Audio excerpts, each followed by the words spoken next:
Check out purposelyhere.com where you will find my self-published book. Purposelyhere.com also has exclusive merchandise for men, women, and kids. Purposelyhere.com is also available on your mobile devices. Stay tuned and enjoy the video.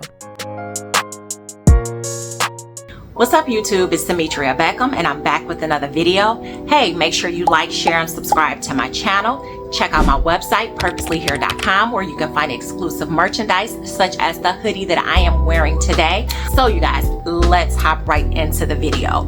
I have been doing each week a chapter of my book, Daughter, Woman, Mother. I have been breaking down each chapter and just talking to you all a little bit about each chapter. And today we are actually drawing to a conclusion. We are at chapter 10. And I want to share a little bit from chapter 10 with you all today. And chapter 10 is coming back from your broken past. Wow. So coming back from your broken past. So we all have faced challenges. We all have faced so many issues throughout our lives. Whether we've been on this earth for 5 short years or for 85 long years, we all have dealt with something in some form or fashion, some capacity or another. Some of our issues have been far greater. Some of our issues have been far less than another person, but it doesn't change the fact that we all have dealt with something. And I know that my book primarily speaks to women and their development, whether it's mentally or physically.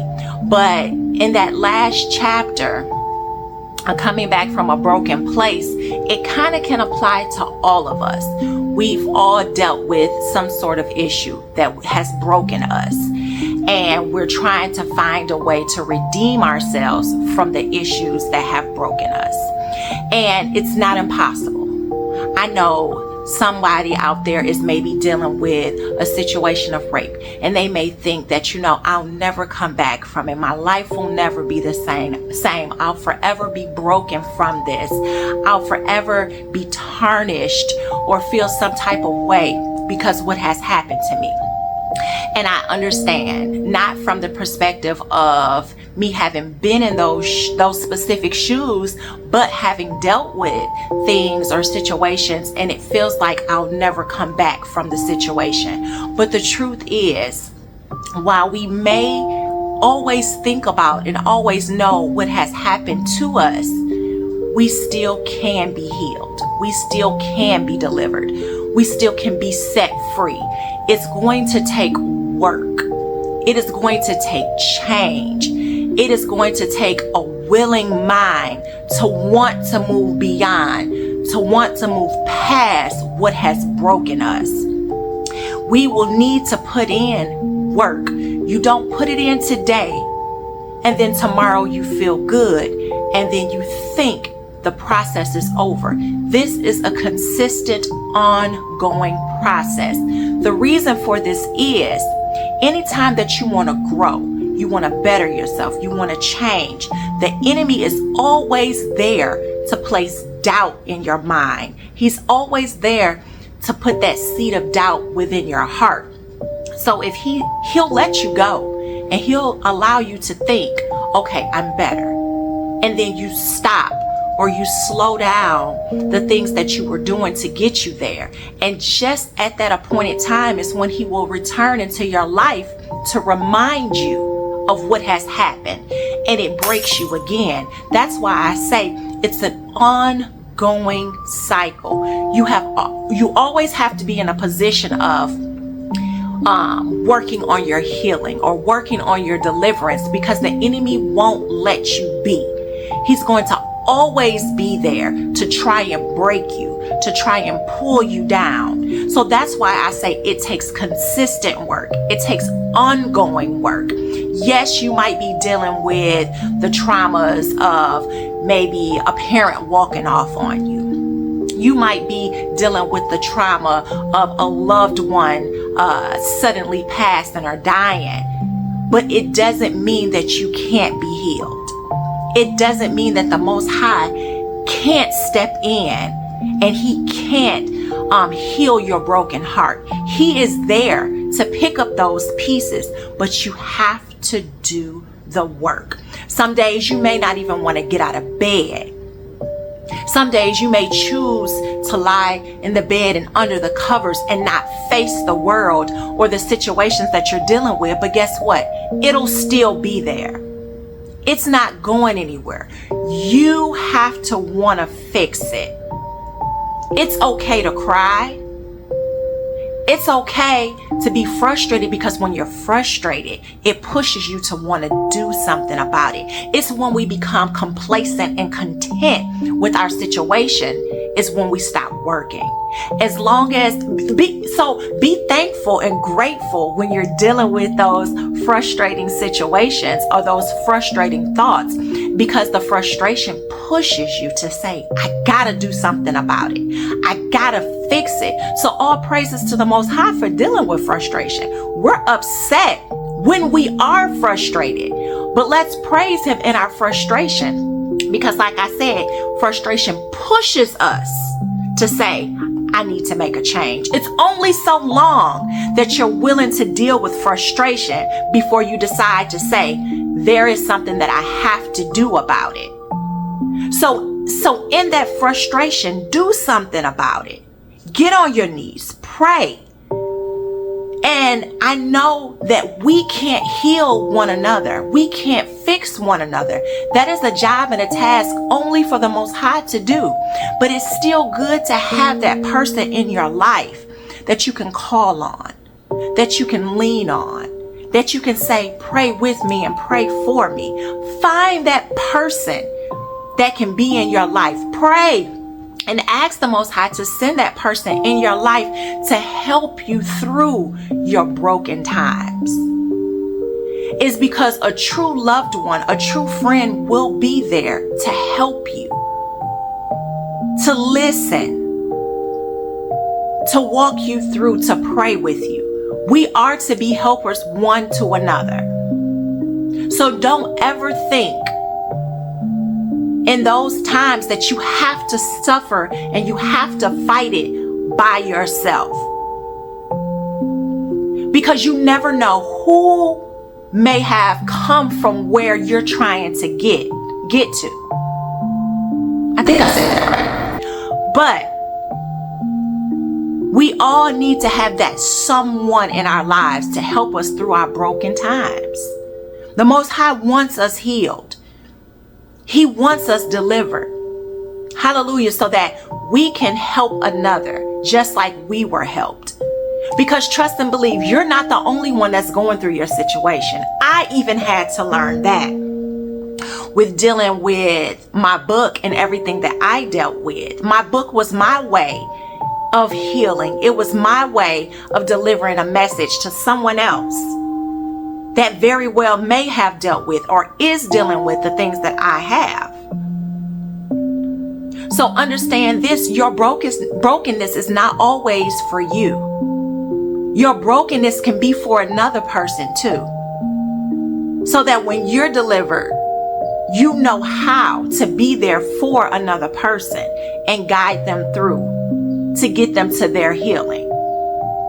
So just know there is nothing too big that the Most High can't help you. There's no situation that with a sincere heart, if you went to the Most High and said, I need help being delivered from this, that he wouldn't do it, that he couldn't do it. You don't have to live in your broken state. You don't have to live in your depression. You don't have to live in your anxiety. Healing awaits you.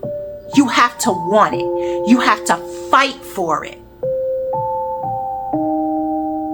You have to war for it. You have to fast. Some things only come out through fasting and praying. And fasting may not always be a one-day process. You have to give your healing your all. Somebody else can't want it more for you than you want it for yourself. You can come back from it. Know this, believe it. Trust in the Most High, and He will deliver you from it all. You have to know His word. I always take things back to His word. You have to know His word. You have to know the promises that He's giving you in His word, so that you can use those promises, so that you can use His word to speak into your life and cause your healing to take place. Being broken never feels good. Who wants to stay in that broken place? It's easy not to do anything. It's easy to say, I quit and I give up. But if you want it, you have to fight for it. I still get up every day and I'm thanking and I'm praising the Most High for bringing me through, bringing me out of the situations that I have dealt with in my life. And while you all may be thinking I'm referencing relationships or things like that, no, it's not just that. There's so many other situations that I have put myself in that has caused my own brokenness. But glory be to Him. I found Him and I know His word, and it has healed me. You know, you have to talk to yourself sometimes. You have to feed into your mind and into your spirit the outcome that you desire. Too often when we're in our situations, we focus so much on the situation and how we feel, which then we internalize that and it makes us feel worse. Speak what you want. Most High, I know that things are this way right now, but I'm trusting you and I'm believing you for this outcome. I thank you for this outcome. And once we have asked Him to bring us out of the situation and heal us from the situation, we then need to repeatedly thank Him because we've already asked. He's not deaf. He's not dumb. He's not ignoring you. He heard you when you asked Him. Now let's praise our way through to our healing. Let's praise our way through to the breakthrough that we need to get us over this valley and into a fruitful land. He's waiting. He wants to do it, but you got to put in the work. You can't just sit back, cross your arms, cross your legs, and expect to have to do no work, because He's infinite in everything that He does. Because He has all powers in His hands doesn't mean that He's just going to take you and fix you up without you putting in the work. Because a lot of times it's us that got ourselves in those situations. So it's us that needs to put in the work to get us out of it. So we don't need to wallow. We don't need to have self-pity. We need to work. The energy that you're putting into wallowing, the energy that you're putting into that self-pity, put it into the rebuilding, the regenerating of your mind and of your spirit. That's going to bring you from that broken place. So I pray and I hope that whomever is dealing with that broken place, that they understand that the Most High is there and ready to deliver you. You just have to be willing. Praise the Most High. Make sure you all like, share, and subscribe to my channel. Don't forget to check out my website, purposelyhere.com, where you can find exclusive merchandise. Hey, you guys, be on the lookout. I have kind of slowed down with it just a bit, but I need to get back refocused. I have a devotional that I've worked on. It's a 90-day devotional, and I cannot wait till I'm able to publish that for you all. And I just understand that the busyness of life sometimes, we forget to stop and have that devotional time, have that meditation time. So my hope is with this book that it will help to realign some things and get you back on track to where you're constantly meditating, constantly praying, constantly giving time to the Most High. Because without Him, nothing in your life is possible. So be on the lookout for that. I'll continue to update you guys more as I come closer to getting ready to publish that book. But for now, I want to tell you all be blessed. Thank you for tuning in, and I'll talk to you all.